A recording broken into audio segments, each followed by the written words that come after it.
I want to get to this story. This actually happened, I guess, last week, right? The Quebec government, Christian Dubé, announcing that specialized primary care nurse practitioners will now be able to take on patients who are on the waiting list for a family doctor in Quebec. And you know that number is over 1 million. And interestingly enough, earlier in the afternoon, there was a story. We had Don Kagan-Fleming in here on this.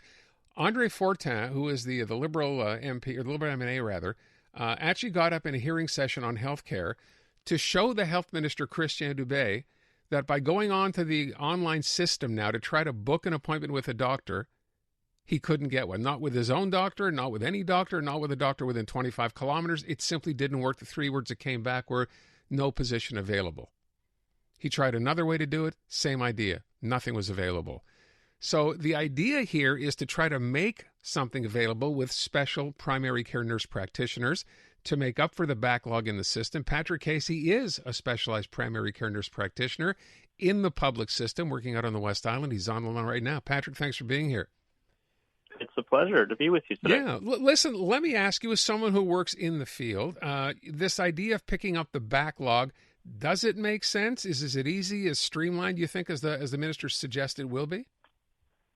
That's a really complex question, I think. It's almost certainly not as simple as that. I think we all could have guessed that. Obviously, the nurse practitioners in primary care who are currently within the system are all active and busy seeing patients every day. And so unless we add a lot of new ones to the system, I'm not sure where the increased capacity would come from necessarily.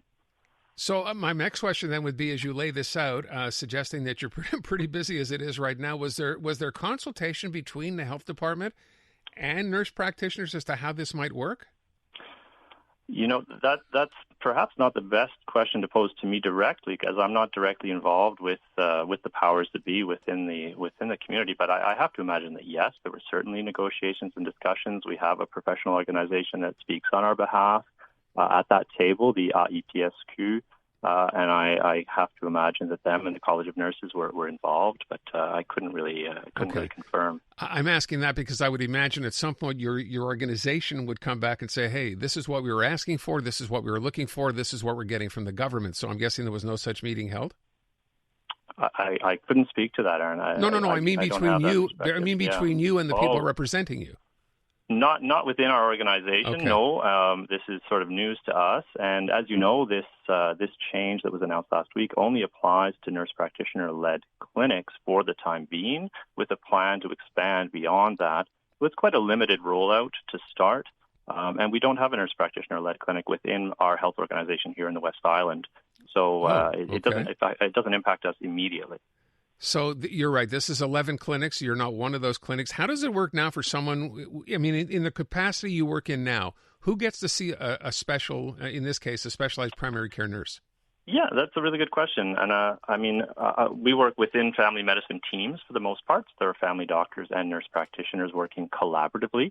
And so we may be seeing patients who are registered with a family doctor. Many nurse practitioners hold availabilities for same-day or urgent issues and may see patients who are otherwise registered to a family doctor, but their family doctor is not here every day of the week or not always available, and we might be able to address their more urgent concerns. So that's certainly, I would say, about half of my practice. And our presence in the clinic also allows family doctors and the clinic itself to register more patients. So it gives us more capacity. And so we may be primarily involved in following a caseload of patients who rarely, if ever, see the family doctor, and really primarily follow with the nurse practitioner, and may have done so since their registration with the clinic. So let me ask a question I think is not a good question, because I'm not sure how this would work. Someone's listening now and said, I didn't even know that I could actually get help this way. I thought I could only see through a GP. Can someone reach out to a nurse practitioner directly? How does the system work? So the system currently has us integrated within their model of care. So that includes, what's called the GAP, the Guichet d'Accès. And so, like you were alluding to earlier, if you call 811, you don't have a family doctor, you're seeking care for a semi-urgent health need, your case may be attributed to a family doctor, or it may be attributed to a nurse practitioner. And I reserve time in my schedule every day, and I see patients like that every day who don't have anywhere else to go and are really quite happy to be able to get their issues addressed.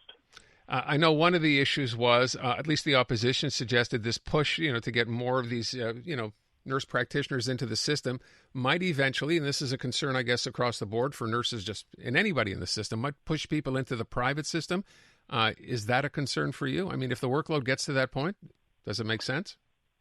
Well, I mean, there's certainly, I think you're right. There's a real sort of evolution in the private system that's happening, both among specialists, among family doctors, and even there are some sprouting nurse practitioner led initiatives in the private sector to try to provide more timely access to care that people demand and deserve. I will say, by the way, your reference to the gap, and I wasn't aware of, of all the acronyms involved here. One of the things that happened, I don't know if you followed this story yesterday when the Liberal MP, or the Liberal MNA rather, said he had gone on the system to try to, book an appointment, either with his own doctor or even to travel 25 kilometers if he needed to, and couldn't find anything. He then went to the gap system and ended up getting the exact same answer. There was nothing available. I have to imagine that the system as it currently exists must be saturated, and I can't imagine that. I don't know. I can't speak to exactly what the numbers are like at the Gap, but certainly the availabilities that I offer to it are consistently booked every day. I never have a spot that goes unused. Wow. And they want to get more out of you. Well, not out of you, but I think in general. Okay. Listen, I thank you so much. I do appreciate your insight. Thanks so much. It's been a pleasure. All right. Patrick Casey, there you go. Look, to what he said, there are only 11 clinics now being affected this way or being changed or modified this way. But eventually, if this is the government plan, it's difficult to imagine, I guess in theory, right? We're going to get these special nurse practitioners to stand in for doctors because you can't get a doctor's appointment. And then here's someone who's already doing this job saying, well, I can't see any more patients anyway.